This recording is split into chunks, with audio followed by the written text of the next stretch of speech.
In this English lesson, I wanted to help you learn the English phrase, your guess is as good as mine. This is something you say when you don't know the answer to something. And the person you're talking to maybe knows the answer, maybe doesn't either. We ordered some stuff from Amazon yesterday, and it said that the delivery is supposed to come today, but honestly, your guess is as good as mine, whether that happens or not. I mean, it might come today. Often when I order something from Amazon, it comes the next day because we live relatively close to Toronto. But whether it actually comes or not, your guess is as good as mine. So when I use that phrase, I'm basically saying, I don't really know if it will come today. If you think it's going to come today, you might be right. If you don't think it will come today, you might be right as well. So anyways, your guess is as good as mine. The second phrase I wanted to teach you today is the phrase, I never would have guessed.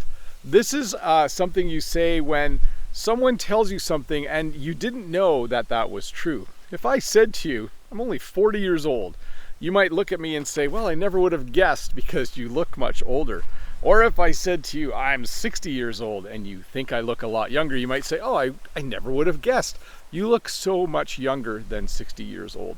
So it's something you say when someone tells you something and you didn't realize that that was true or that that was a fact.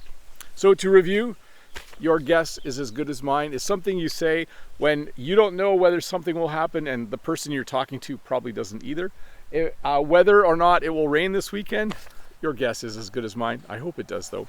And if you say, I never would have guessed, it means that there's a situation that you didn't actually know that something was true.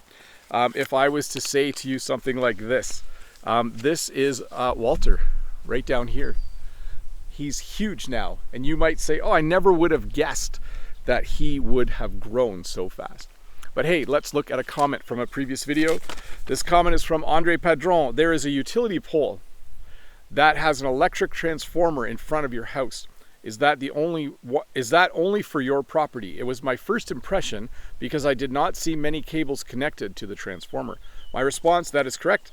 The high voltage comes in from the road and is converted for our house, shed, and barn.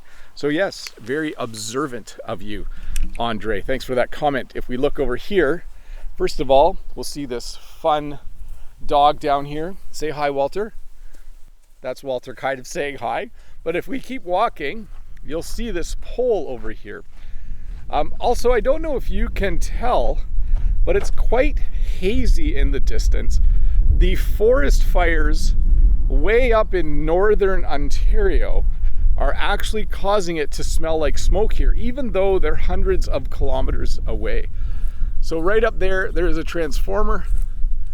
I think a bird is building a nest in it. And those cables there, those wires there go to the road. That's where the hydro or electricity comes from. And then this one goes to our barn and it's also connected to our house. So once again, very observant of you, Andre. But yeah, I'm not sure. I wasn't going to talk about this too much today because it went away earlier this afternoon, but it's back. But it smells like smoke and you can kind of see smoke in the air and you can feel it a little bit when you breathe. The forest fires though are hundreds of kilometers from here. So it's surprising to me. Who would have thought, who would have guessed that you would be able to smell the forest fires so close to here? So anyways, it's not that bad. I'll see you in a couple of days with another short English lesson. Bye.